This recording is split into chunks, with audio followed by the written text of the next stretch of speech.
Bismillahirrahmanirrahim. Assalamualaikum warahmatullahi wabarakatuh. Selamat pagi anak-anak. Semoga Tuhan Yang Maha Esa meridhai pertemuan kita. Hari ini mudah-mudahan kalian senantiasa dalam keadaan sehat walafiat, masih dalam suasana pandemi COVID-19. Tetap memperhatikan disiplin menjaga kesehatan, patuhi protokol kesehatan, yaitu sering mencuci tangan, pakai masker kalau keluar rumah, jaga jarak, hindari kerumunan.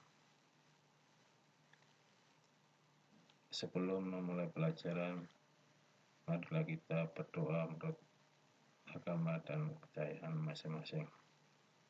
Berdoa dipersilakan.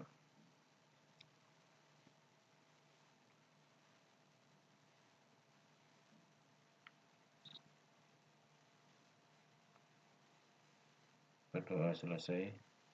Pada pertemuan pagi ini, Bapak akan menjelaskan tentang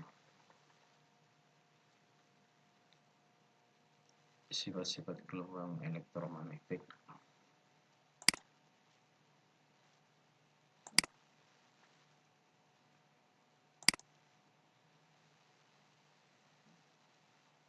Sifat-sifat gelombang elektromagnetik. Yang pertama, dapat merambat dalam ruang hampa. Yang kedua, merupakan gelombang transversal. Yang ketiga, dapat mengalami refleksi atau pemantulan, refraksi atau pembiasan, interferensi, difraksi, dan polarisasi. Yang keempat, arah perambatannya tidak dibelokkan oleh medan listrik maupun medan magnet.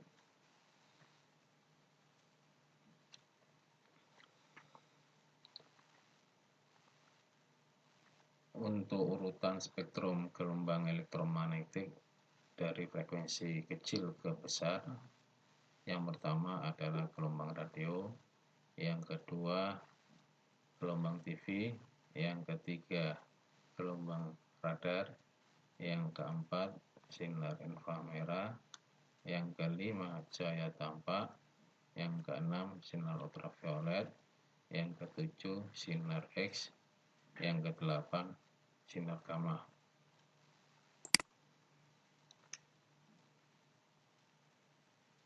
Karakteristik dan penerapan gelombang elektromagnetik.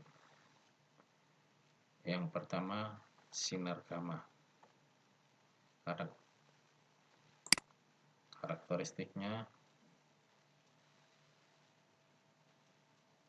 yang pertama adalah dalam spektrum gelombang elektromagnetik memiliki frekuensi terbesar, yaitu sekitar 10⁻20 Hz sampai 10⁻25 Hz.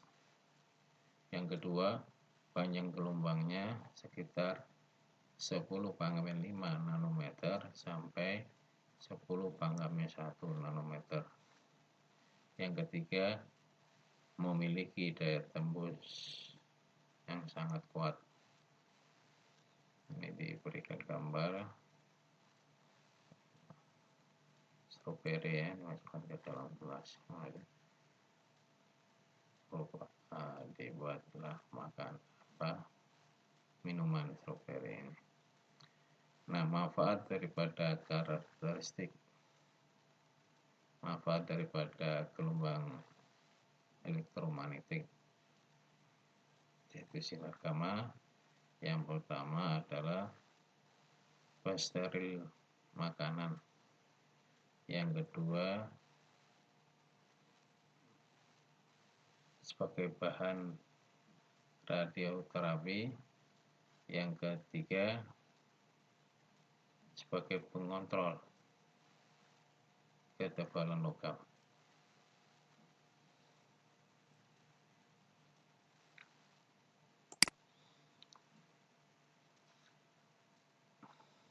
Yang kedua adalah sinar X. Sinar X ini memiliki karakteristik yang pertama, memiliki frekuensi sekitar 10⁻16 Hz sampai 10⁻20 Hz. Yang kedua, panjang gelombangnya sekitar 10⁻⁻11 meter sampai 10⁻⁻8 meter. Yang ketiga, diperoleh dari hasil penembakan elektron berkecepatan tinggi. Nah, manfaat daripada sinar X yang pertama adalah diagnosa penyakit dalam tubuh melalui ronsen. Yang kedua, salah satu komponen detektor logam. Yang ketiga, sebagai penganalisa struktur atom kristal. Nah, ini gambar daripada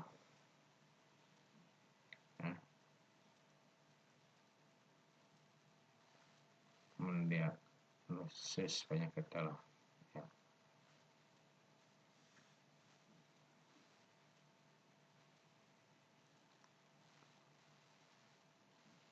Selanjutnya, yang ketiga adalah sinar ultraviolet. Sinar ultraviolet ini karakteristiknya yang pertama, memiliki frekuensi sekitar 10⁻15 Hz sampai 10⁻17 Hz. Yang kedua, panjang gelombangnya sekitar 10⁻8 meter sampai 10⁻7 meter. Yang ketiga, dapat memendarkan barium platina sianida dan menghitamkan plat foto. Sedangkan manfaat daripada sinar ultraviolet yang pertama adalah sterilisasi kuman penyakit. Yang kedua, digunakan dalam pembuatan isi sebagai perusak struktur molekul. Yang ketiga, sebagai komponen utama dalam alat pemeriksa keaslian uang kertas. Nah, ini gambarnya nih. Yang keempat, sebagai teknik spektroskopik, yaitu untuk mengetahui kandungan unsur-unsur pada suatu bahan. Yang keempat, cahaya tampak. Nah, cahaya tampak ini memiliki karakteristik yang pertama, memiliki frekuensi sekitar 10⁻15 Hz. Yang kedua, panjang gelombangnya sekitar 400 nanometer sampai 800 nanometer. Yang ketiga, dapat terurai hingga beberapa warna oleh optik tertentu seperti air dan prisma, atau dikenal dengan sebutan Michikyu Hibiniu, merah, jingga, kuning, hijau, biru, dan biru, nila, dan ungu. Nah, manfaat daripada cahaya tampak yang pertama, membantu penglihatan manusia. Yang kedua, salah satu komponen alat endoskop yang berfungsi untuk melihat organ tubuh bagian dalam. Ini adalah alat endoskop. Selanjutnya, diberikan tabel tentang spektrum cahaya. Yang pertama, warna merah, panjang gelombangnya sekitar 620 sampai 750. Daerah frekuensinya ya, ini dikalikan 10/14 ya, yaitu sekitar 4 sampai 4,84 kali 10/14 Hz. Yang kedua adalah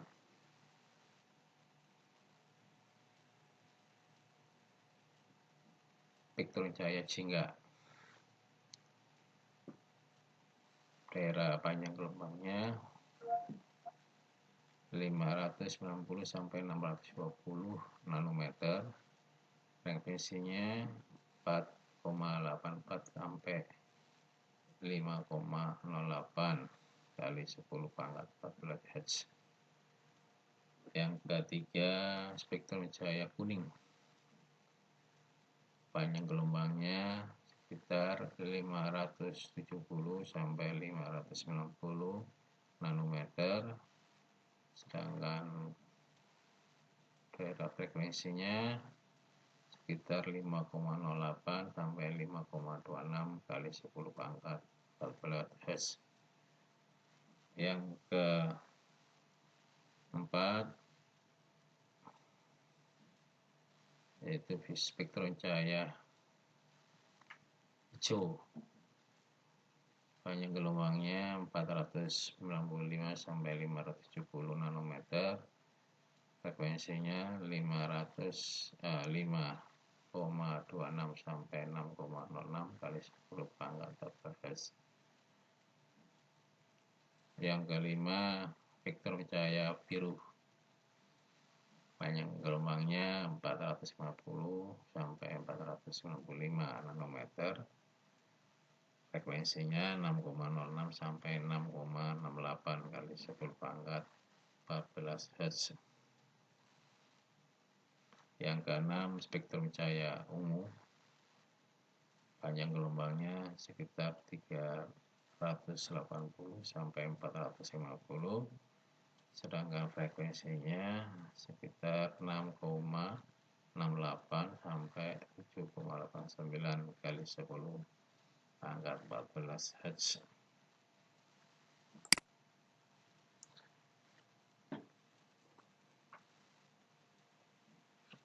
Yang kelima adalah sinar inframerah. Sinar inframerah ini memiliki karakteristik yang pertama adalah memiliki frekuensi sekitar 10/11 Hz sampai 10/14 Hz. Yang kedua, dapat dihasilkan oleh getaran-getaran atom dalam bahan. Yang ketiga, tidak banyak dihamburkan oleh partikel udara. Yang keempat, merupakan sinar yang panas. Manfaat daripada sinar inframerah yaitu sebagai komponen utama penyusun alat kamera inframerah yang digunakan untuk mencari korban dalam peristiwa kebakaran. Nah, seperti ini alatnya. Selanjutnya, gelombang mikro. Karakteristik untuk gelombang mikro yang pertama merupakan gelombang radio pendek. Yang kedua, panjang gelombangnya sekitar 10⁻³ meter sampai 10⁻⁻1 meter. Manfaat daripada gelombang mikro yang pertama adalah sebagai pemanas makanan atau oven. Yang kedua, sebagai radar. Ini adalah pemanas makanan atau oven. Ini gambar. Ya.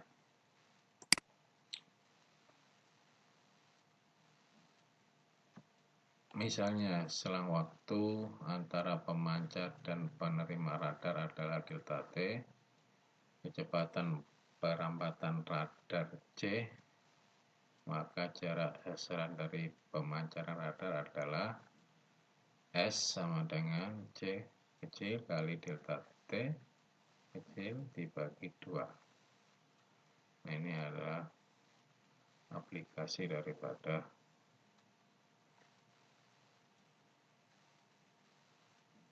radar ya.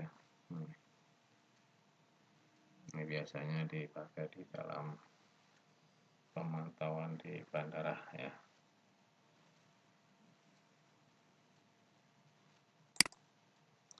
Yang keenam, gelombang televisi dan radio. Karakteristik gelombang radio amplitudo modulasi atau AM. Yang pertama yaitu berfrekuensi sekitar 10,4 Hz sampai 10,7 Hz. Yang kedua, mudah dipantulkan oleh lapisan ionosfer. Yang ketiga, mudah terpengaruh peristiwa kelistrikan di udara. Ini gelombangnya, gambar ya, posisi daripada frekuensi ya. Selanjutnya, karakteristik gelombang televisi. Yang pertama, tidak dapat dipantulkan oleh lapisan ionosfer. Yang kedua, tidak mudah terpengaruh peristiwa kelistrikan di udara. Yang ketiga, membawa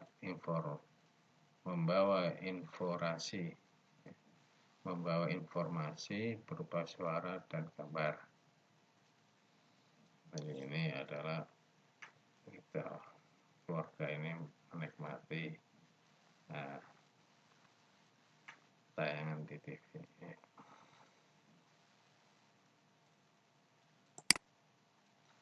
Contoh soal. Gelombang mikro memiliki frekuensi 900 MHz dipancarkan dari sebuah radar. Berapakah panjang gelombang mikro tersebut? Diketahui dari data frekuensinya 900 MHz dirubah ke Hz yaitu sekitar 9 kali 10,8 Hz. C-nya sama dengan 3 kali 10,8 meter per sekon. Nah, kita gunakan persamaan yaitu lambda sama dengan C per F. Lambda sama dengan 3 kali 10,8 dibagi 9 kali 10,8. Lambda sama dengan 0,33 meter. Jadi panjang gelombang mikro tersebut, panjang gelombang mikro sebesar 0,33 meter. Contoh yang kedua, sebuah pemancar radio bekerja pada daerah frekuensi 600 kHz dan 90 MHz. Berapakah panjang gelombang siaran yang diterima pesawat radio? Diketahui dari data frekuensi pertama yaitu 600 kHz dirubah ke Hz sebesar 6 kali 10 pangkat 5 Hz. Frekuensi kedua 90 MHz dirubah ke Hz sebesar 9 kali 10,7 Hz. Ditanyakan yang pertama, berapa besar panjang gelombangnya? Maka jawab panjang gelombang pertama sama dengan C per F sama dengan 3 kali 10,8 per 6 kali 10,5 sama dengan 500 meter. Pertanyaan kedua, berapa besar panjang gelombangnya? Maka jawab besar panjang gelombang kedua yaitu C per F 2 ya, sama dengan 3 kali 10,8 dibagi 9 kali 10,7. Panjang gelombang kedua sama dengan 3,3 meter. Berikutnya contoh yang ketiga. Sebuah gelombang elektromagnetik merambat dalam ruang hampa dengan kecepatan 3 kali 10,8 meter per sekon. Jika panjang gelombangnya 30 meter, maka tentukan frekuensi gelombang tersebut. Diketahui dari data C sama dengan 3 kali 10,8 meter per sekon. lambda sama dengan 30 meter. Ditanyakan berapa besar frekuensi gelombangnya. Jawab, kita gunakan dengan persamaan frekuensi rho F sama dengan C per lambda. F sama dengan 3 kali 10⁸ per 30. F sama dengan 10⁻7 Hz. Berikutnya, seberkas cahaya merambat dengan frekuensi 1,5 kali 10⁻15 Hz. Tentukan panjang gelombang cahaya tersebut. Diketahui dari data frekuensinya sama dengan 1,5 kali 10⁻15 Hz. C-nya sama dengan 3 kali 10⁸ meter per sekon. Ditanyakan berapa besar panjang gelombang cahaya tersebut atau lambda. Jawab, kita gunakan rumus C sama dengan lambda kali F. C-nya kita ganti angka 3 kali 10⁸ sama dengan lambda kali 1,5 kali 10⁻15. Lambda sama dengan 2 kali 10⁻7 meter. Jadi panjang gelombang cahaya tersebut sebesar 2 kali 10⁻7 meter. Contoh berikutnya, seorang petugas pada stasiun radar mengirimkan sinyal gelombang mikro untuk mendeteksi letak pesawat terbang. Selang waktu yang teramati mulai sinyal dikirim hingga diterima lagi adalah 20 mikrosekon. Tentukan jarak pesawat tersebut dari stasiun. Diketahui dari data C sama dengan 3 kali 10⁸ meter per sekon.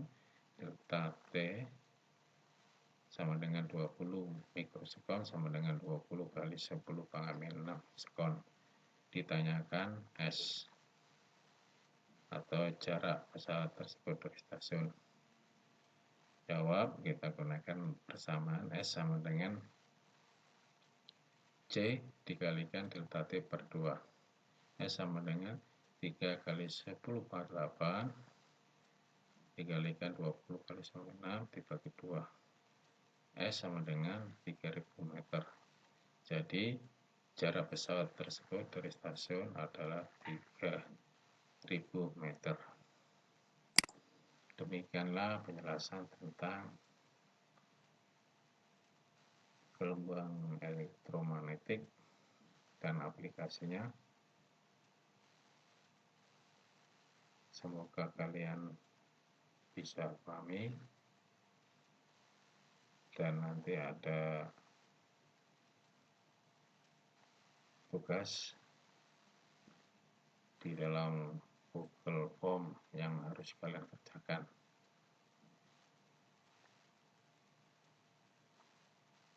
Selamat belajar, semoga sukses. Saya akhiri. Wassalamualaikum warahmatullahi wabarakatuh.